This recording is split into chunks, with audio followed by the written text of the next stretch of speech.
Have you ever felt like you've lived a moment before? Like the room, the words, the people? We're all part of some twisted loop you can't explain. That's déjà vu.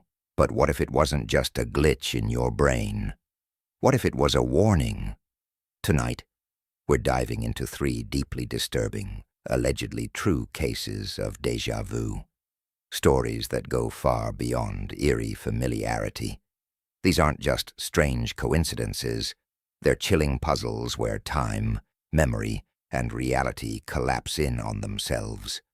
And by the time you reach the end of this video, you'll question if you're really the one watching, or just reliving something you were never supposed to remember. In story 1, a man starts having dreams of a woman dying in a room he's never been to until he meets her in real life. Their romance blooms, but the dream keeps replaying, dragging him toward a horrifying truth about who he really is. In story 2, a frequent traveler checks into a hotel he swears he's stayed in before, but the staff says his favorite room doesn't exist. When he finds it anyway, he discovers a time loop he's died in many times before, and the room won't let him leave again. And in story 3, a night clerk answers a call from a hotel room no one booked. The girl begging for help died years ago, but she's still trapped there, and now so is he. Don't blink, don't skip, and whatever you do, don't answer the door. Let's begin. Story 1, I dreamed her death before I met her. The dream always starts the same way. A narrow staircase, wooden steps creaking beneath your weight, a hallway dimly lit by a single swinging bulb, swaying ever so slightly as if someone had just passed. At the end of the corridor, a door, red, peeling paint, scratches around the doorknob as though someone had clawed at it. And behind that door, screaming, you wake up every time before you open it. Drenched in sweat, heart galloping, sheets tangled like restraints. You've had the dream for 6 months now, always the same, never changing. You've never been to the place in real life, and you don't know the woman whose voice is begging for help behind the door, or at least, you didn't. You met her on a Thursday, while picking up coffee from a sleepy corner cafe in a part of town you never go to. The line was long, the air smelled like roasted beans and cinnamon, and you almost didn't notice her at first. She was sitting by the window, blonde, freckled, dark green coat. Her eyes met yours briefly, and that's when your stomach dropped. Something inside you screamed, "It's her." You didn't know how, you didn't know why, but you knew, the girl from your dream, the one whose screams haunted your nights, was sitting just a few feet away, sipping from a chipped mug like nothing was wrong. You stumbled backward and nearly dropped your drink. She looked up again, puzzled by your expression, and smiled politely. She didn't recognize you. Of course she didn't. You left in a daze. But the dream changed that night. This time, you got to the door, and you opened it. Inside, chaos. The room was destroyed. Splintered furniture, broken glass, red smears along the walls. In the corner, that same woman, her, huddled and sobbing, trying to stop the blood coming from a gash in her leg. Her mouth moved in slow motion, screaming something you couldn't hear. Then from the shadows behind her, a figure emerged, tall, hooded, holding something long and silver. The blade rose, and you woke up, screaming. You tried to push it out of your mind. Maybe your brain was playing tricks on you. Maybe your dream warped her image after seeing her at the cafe. That's what you told yourself. But 2 days later, you saw her again. This time, in line behind you at the grocery store. She was humming to herself, holding a basket filled with yogurt, apples, and a bouquet of yellow tulips. You turned. "Hey, do I know you?" She tilted her head. "You look familiar." You introduced yourself. So did she. Claire. She laughed softly when you asked if she lived nearby. Apparently she just moved into an old rental a few blocks away. "Which street?" you asked. She hesitated. "Maple." A chill ran down your back. Maple. The street from the dream. You convinced yourself to let it go. You were being paranoid, anxious. She was just a stranger who looked vaguely like a woman from a dream. That's all. People move into neighborhoods. They shop at stores. They have green coats and buy tulips and hum absent-mindedly in line. But it didn't stop. You saw her again, and each time, the dreams got worse. One night, you had dinner together. It happened by accident. You bumped into her again, this time in the park. She was sitting on a bench feeding pigeons. You chatted, laughed, shared stories about bad landlords and worse takeout. She was funny, warm, nothing like the terrified, bloody version in your nightmares. By the end of the evening, you didn't want it to end. "I make a killer pasta," she said, smiling shyly. "You should come by sometime." You almost said no, but curiosity, or fate, said yes. Her place was familiar. It shouldn't have been. Old carpet, narrow hallway, a staircase that creaked exactly the way it did in the dream. The lighting was dim. A bulb swayed overhead, pushed by some unseen breeze. "Ignore the draft," she said. "This place is ancient." You tried to laugh. You tried not to look at the door at the end of the hall. It was red, peeling paint, scratches around the knob. She didn't seem to notice. She walked past it like it was nothing. But you froze. You'd been here, in your sleep. You'd never left. Dinner was quiet. You couldn't eat. She noticed, tried to make conversation, but you were distracted, watching her, watching the shadows, watching the hallway like something was going to come down it any minute. She laughed nervously. "You okay?" "I've been here before," you said. She raised an eyebrow. "You mean this street? Number this house? This place?" She looked confused. "That's impossible. I saw it in a dream." Silence. Then she smiled, uncertain, awkward. Maybe you were a cat in a past life. But you weren't smiling. You felt like your skin was peeling inward. You didn't sleep that night. The next morning, you woke up in your own bed. Somehow, heart pounding. You didn't remember leaving. You didn't remember walking home. The last thing you remembered was her pouring you a second glass of wine and whispering something you couldn't quite make out. The dream that night wasn't like the others. It was later. You weren't just opening the door. You were running from something, up those stairs, bleeding. Someone, or something, was chasing you. And Claire, she was waiting at the top, but this time she wasn't screaming. She was smiling. You tried to forget. You really did. You stopped replying to Claire's texts. You avoided the coffee shop. You took different routes home, even though it meant being late to work or spending extra on gas. You even considered moving, but the dreams didn't stop. They got worse, more vivid, more detailed, more real. You could smell the mold in the hallway, feel the grit of blood drying beneath your fingernails, hear the way Claire's voice changed.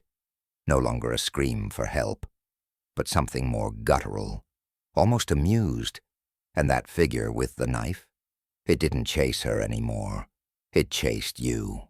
One night, you woke up with scratches on your chest. Not fingernail scratches, not the kind you could make yourself in your sleep. These were long, straight, almost surgical. You stumbled into the bathroom, shirt half soaked in blood, and stared into the mirror. You didn't recognize yourself. Your eyes looked older. Your hair looked slightly off, like you'd lived through something, or many somethings, that you couldn't remember. The next day, you cracked. You went to Claire's place. You didn't know why. Maybe you wanted closure. Maybe you needed to prove to yourself that the dreams meant nothing. That Claire was just a woman, not some omen crawling from the folds of your subconscious. You knocked.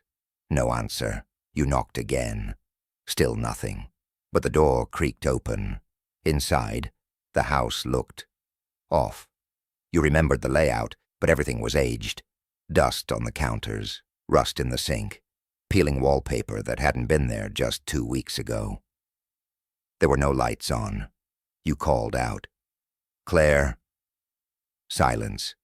You moved through the kitchen, into the hallway. The floor groaned under your weight.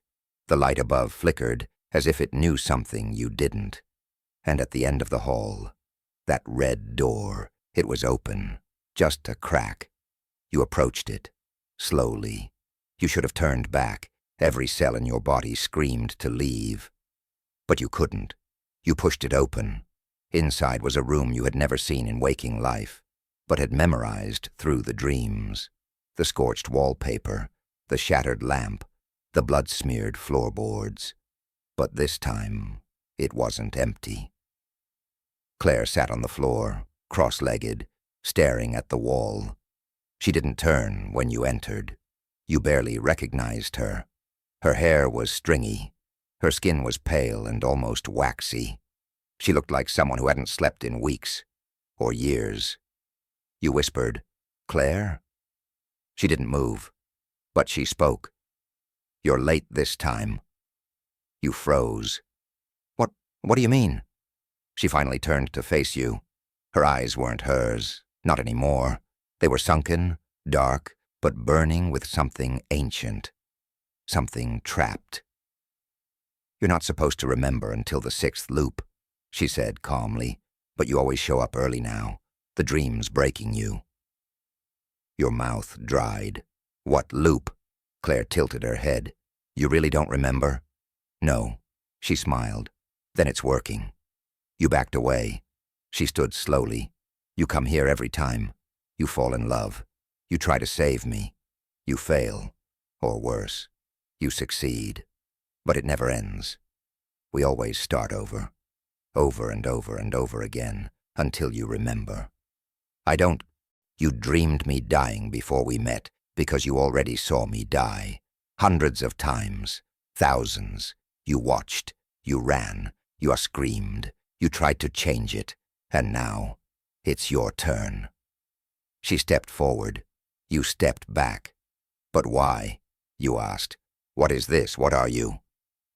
Claire blinked. "I'm just the mirror, the echo, the final flicker of guilt trapped in your mind." "Guilt?" She nodded slowly. "You killed me." "No, but that wasn't right. You never." But the memories came flooding in. Flash. A struggle. Flash. Her face contorted in pain. Flash. Blood on your hands. Her voice whispering your name with her last breath. A different timeline. A different version of you. A life you swore never happened, but somehow always had. And the loop began after that. You chose it. To relive the moments leading up to her death again and again, as punishment, as penance, but each time you forgot why. Déjà vu was the system rebooting, and now you were remembering too soon. Claire raised her hand. The room began to distort. The walls bled shadows. The floor twisted into patterns that made your vision blur. The air turned thick, vibrating with the low hum of something massive behind the veil. "You tried to undo it," she said, "but you were the one who started it." Tears stung your eyes. "I didn't mean to. I didn't know." "You always say that." You fell to your knees. "I want it to stop." She crouched in front of you. "It won't." "Then kill me," you whispered. She leaned in. "Oh, I do. Every time. Darkness. And then you woke up. In bed. Normal. Safe. Sunlight spilling through the curtains. The dream already slipping away. You looked at your phone. Thursday. 7:34 a.m. Coffee time. And without knowing why, you got dressed. Walked down the same street. Entered the same cafe. And there she was, sitting by the window, a blonde, freckled, green coat. She looked up and smiled politely, like it was the first time, like it always is. Story 2, Room 217 doesn't exist. You travel for work, a lot. Conferences, client meetings, new branches, always a different city, always another hotel. You don't remember most of them. Blurry lobbies, overpriced minibar snacks, and curtains that never quite block the neon bleeding in from outside. But some places stick, not because they're fancy, but because something feels wrong. Like a crack in reality, a scent you can't place, a shadow that moves just a little too slow. For you, it was a hotel just outside Cincinnati. The problem was, you'd already been there, even though everyone insisted you hadn't. You arrived late. Your flight was delayed. The rental car agency lost your reservation, and by the time you pulled into the parking lot of the Winslow Grand Hotel, it was nearly midnight. It was an old place, all brick and ivy, once grand but now sagging under the weight of its years. Inside, the lobby was unusually quiet, not deserted, just still, like the building was holding its breath. The receptionist looked up from her desk and smiled too widely. "Welcome to the Winslow Grand. Name?" You gave it. Her fingers tapped the keyboard. She nodded. "Ah, yes, room 314. You frowned. "No, that's not right," you said. "I always stay in 217. She blinked. "I'm sorry, sir. There's no room 217 in this hotel." That's when it started. That hollow feeling in your gut. You'd stayed here before, years ago, on another trip. You remembered the weird floral wallpaper, the way the hallway light outside room 217 always flickered, the vintage rotary phone on the desk that never worked. But more than anything, you remembered the door. Tall, dark wood, a brass plaque, 217. You even remembered the key. A real key, not a card. And something else, too. Something unsettling that had happened inside. You couldn't put your finger on it. A noise? A knock? You weren't sure. But it stayed with you, buried deep, until now. "I'm telling you," you said to the receptionist, "I've stayed in that room." She smiled again, but it didn't reach her eyes. This hotel has never had a room 217. You stared at her, then at the wall behind her, filled with framed black and white photos of the hotel from decades past. One photo in particular caught your attention. A bellhop standing outside a hallway, smiling stiffly. The hallway looked familiar. You squinted. On the far left, just barely in frame, a door, the brass numbers on it, 2, 1. Before you could ask, she turned the frame slightly. Now the numbers were obscured. You didn't argue further. You took the key to 314 and headed to the elevator. But your heart thudded harder with each floor. Something was wrong here. The hallway to 314 was unremarkable. Beige carpet, dim lights. The room itself smelled like old furniture and lemon-scented cleaner. But you barely noticed, because your mind kept looping back. Room 217. You knew it existed. You knew it. You pulled out your laptop and tried to search old receipts, travel emails, anything to confirm your last visit here. But your inbox didn't go back that far. No confirmation emails. No record of a stay at Winslow Grand. It was like it had been wiped. You tried to sleep. You couldn't. At 3:12 a.m., the sound began. A faint clicking noise, like fingernails tapping on wood. You sat up, holding your breath. Click, click, pause, click, click, click. It wasn't coming from your room. It was coming from the hallway. You crept to the door and peered through the peephole. Empty. Just hallway carpet and flickering bulbs. But the clicking continued. Louder now. From behind you. You spun around. The room was empty. You checked the closet, the bathroom, under the bed. Nothing. But the moment you sat back down, knock, knock, knock. 3 sharp knocks. Not on your door. Farther down. You stepped back into the hallway. Silence. Then, a creak. Down the hallway, a door slowly opened by itself. You felt ice grip your spine. It was room 217. You didn't move. You couldn't. The door stood half open, as if inviting you in. You whispered to no one. They said this room didn't exist. You stepped forward. Each footfall on the carpet felt heavy, like you were walking through wet cement. When you reached the door, you noticed the brass numbers were old and tarnished. The 2 looked warped. The paint on the frame was chipped, like something had clawed at it. You touched the handle. It was warm. Too warm. You pushed the door open. The room inside was dim. Moonlight leaked through thin curtains. A rotary phone sat on the desk. A single chair was overturned in the corner, and on the bed, a suitcase, familiar, black, worn handle. It looked like yours. You stepped closer. It was yours. Your name tag dangled from the zipper. You hadn't brought it. You hadn't even owned this model in years. You opened it slowly. Inside, your clothes. A toiletry bag, an old flip phone you hadn't seen since college, and tucked into the side pocket. A newspaper clipping. You unfolded it with shaking hands. Local man found dead in hotel room. Authorities say no record of his check-in exists. Below the headline, a photo of the door to room 217. Your breath caught. You turned toward the hallway, ready to run. But the door was gone.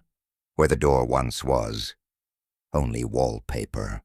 As if the room had sealed itself from the world. You backed away. The lights flickered.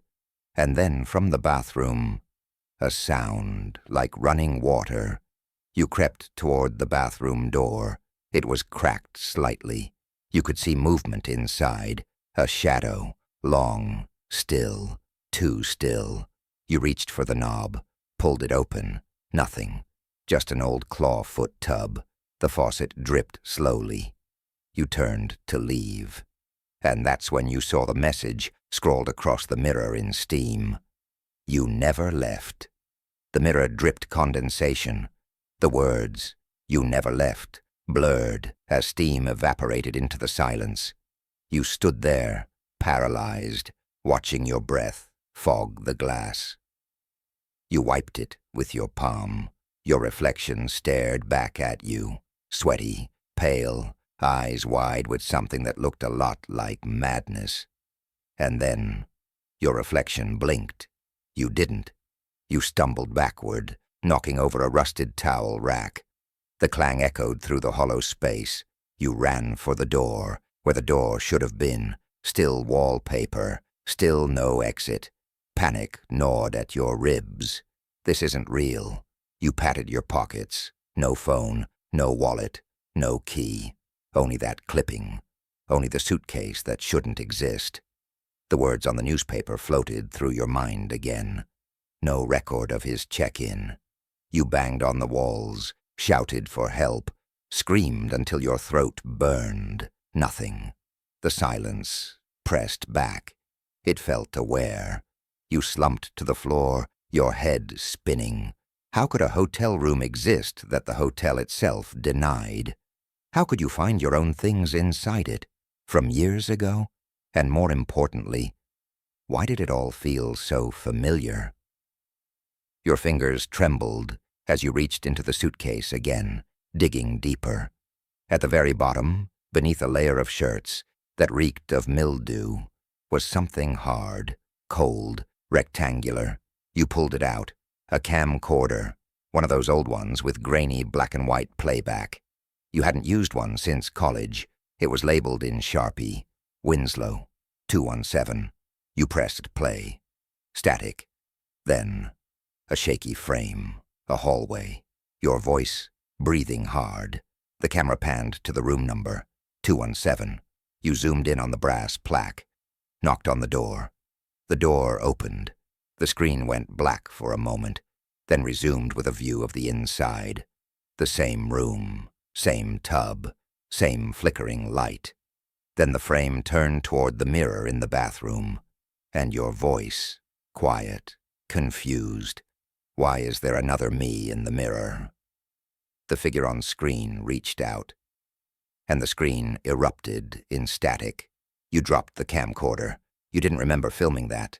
You didn't remember any of this, but you were starting to. You stood. You didn't know what you were looking for, only that you had to find it. The air shifted. Suddenly the TV clicked on. No remote, no warning, just a loud buzz and then a snowy screen. Then an image, grainy black and white surveillance footage of you, not just in the room, in the lobby, talking to the receptionist, but she wasn't smiling in the footage. She looked terrified, crying. Her hands trembled as she handed you a key. Room 217, the timestamp, February 17th, 2016.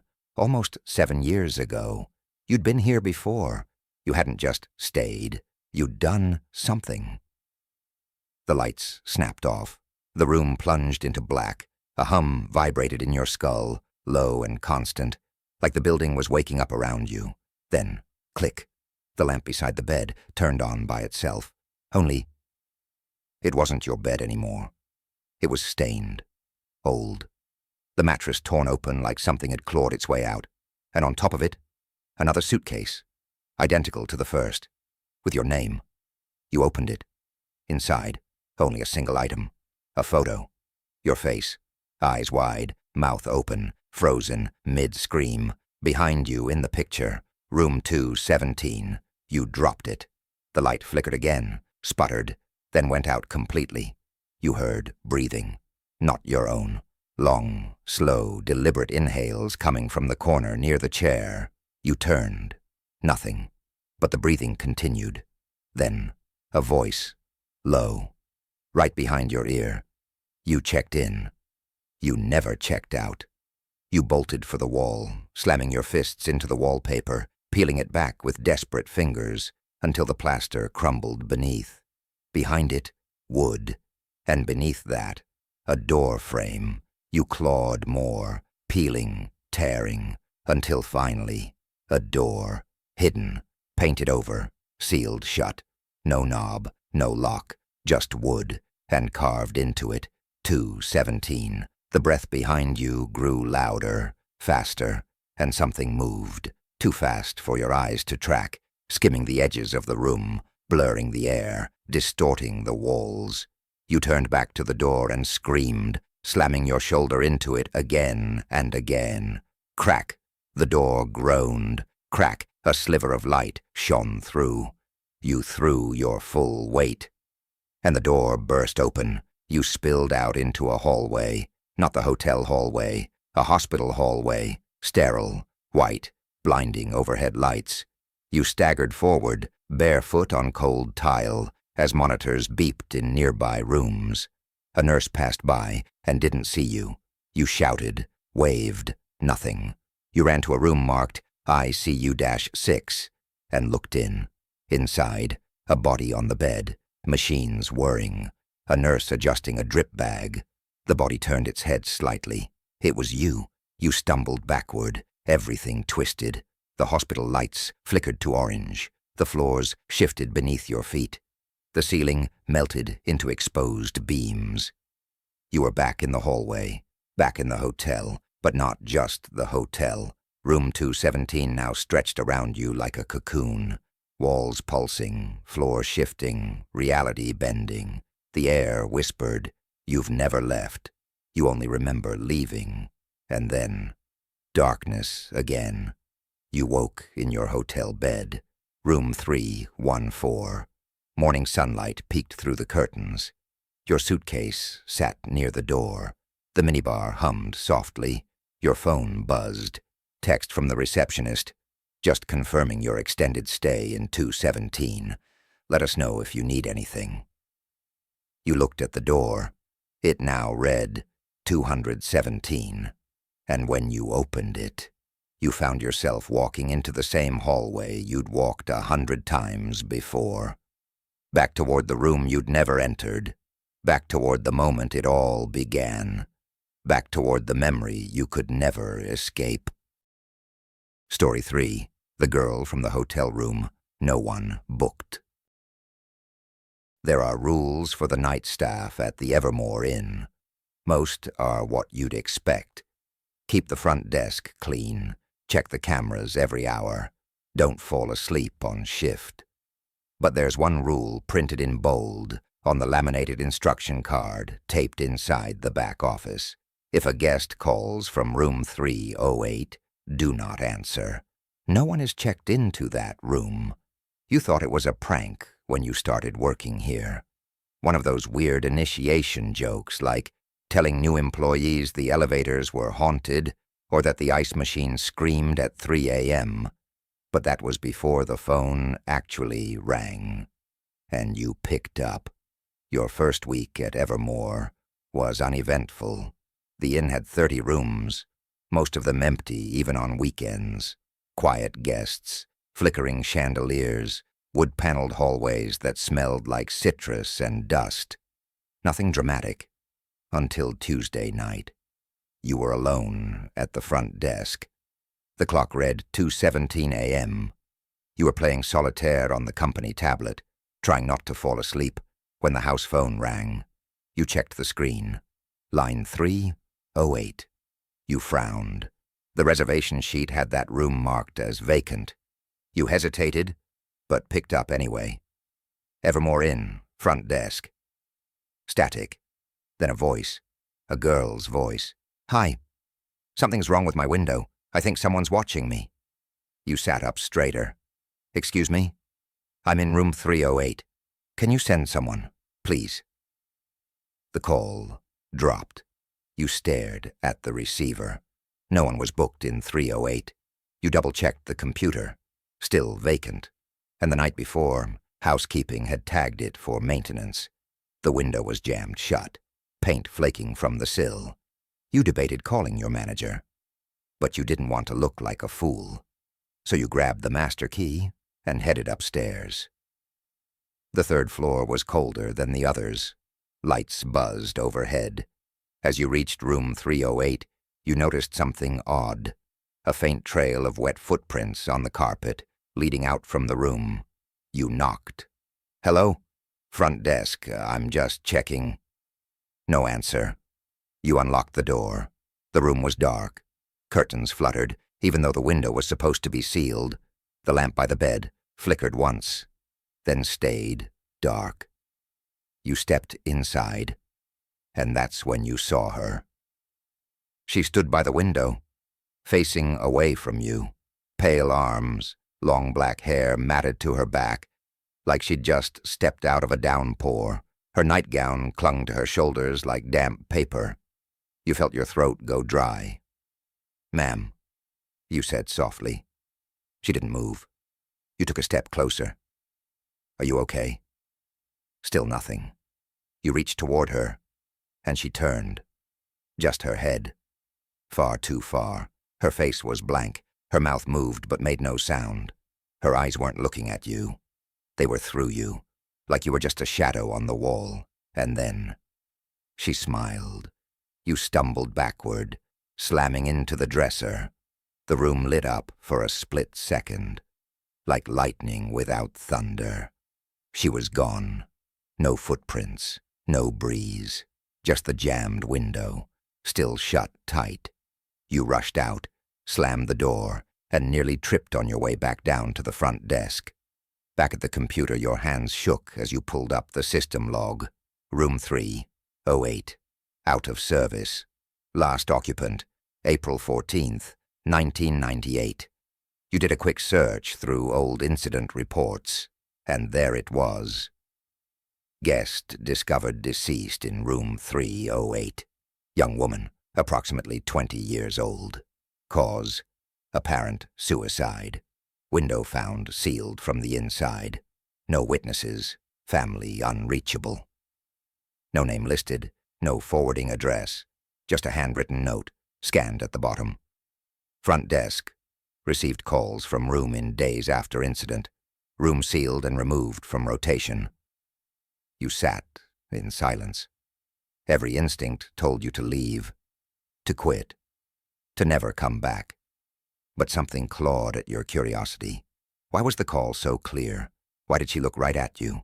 And what did she want? The next night, you came prepared. You brought a flashlight, your phone, and a printed copy of the Evermore blueprints. Every floor, every vent, every locked door. And at 2 a.m., when the phone rang again from line 308, you answered. "Please," the voice whispered. "He's watching again." "Who?" A pause, then, "Don't let him in." Click. You sprinted to the 3rd floor. Room 308 stood silent. You unlocked the door, stepped inside, and froze. The room was completely different. It was no longer dark or broken. The walls were clean. Lamps glowed warmly. The bed was made, sheets crisp and white. And in the middle of the room sat the girl. Same black hair, same damp nightgown, but now she was staring directly at you. "Close the door," she whispered. "Please, he follows the light." You did. And when the door shut behind you, the lights died. The room plunged into darkness. No hum of electricity, no glow from the hallway, just pitch black, like the kind of dark that presses on your chest and whispers you shouldn't be here. The girl's voice trembled. "He found me again." You fumbled for your phone, flashlight on, but it wouldn't respond. The screen flickered, glitched, then died completely. You backed toward the door. "I need to get help." "No," she said sharply. "You can't leave, not yet." Your hand found the doorknob, but it wouldn't turn. It wasn't locked. It was gone. There was no door, just more wall. You stumbled backward, heart hammering, and turned to her. She stood now, barely lit by the moonlight blighting through the window, her eyes wide, frantic. "He comes when you open the door, the real one." "What are you talking about?" She stepped forward. "The door you used the first time. I've never—" "Yes, you have." Suddenly the room shuddered. A low groan like the building itself was stretching. You heard something move above you, or below you. It was impossible to tell. Then knocking. 3 slow, heavy knocks, not on the wall, not on the door, from inside the closet. Your breath hitched. The girl grabbed your wrist. "Don't answer it." "What's in there?" Her voice was a whisper now. "Him." You stared at the closet. Old, wooden, slatted. The knob twisted slowly, rattling in place. "Knock. Knock. Listen to me," she said urgently. "He only gets stronger when people forget." "Forget what?" "That I was here. That I died. That no one cared." A single tear rolled down her cheek. "They called it suicide. But it wasn't. He made me do it. He whispers in here. Makes you feel like you're nothing. Makes you believe you deserve to disappear." You stepped closer to the closet. The air around it throbbed, like the space itself was pulsing, alive, aware. You reached for the knob. "No," she screamed. But it was too late. The door burst open, and there was nothing inside, just shadow, cold, writhing shadow that poured out like black smoke, slithering across the floor and up the walls. The temperature dropped, your breath clouded, and then it spoke. Not in words, in thoughts, like the voice was already inside you. "Why are you still here? No one is coming. No one remembers you. You are hollow, useless, already forgotten." You collapsed to your knees. The girl screamed, holding her head, her voice raw with pain. The shadows wrapped around her feet, tugging. You reached for her, but your arms felt heavy, distant, like they weren't yours.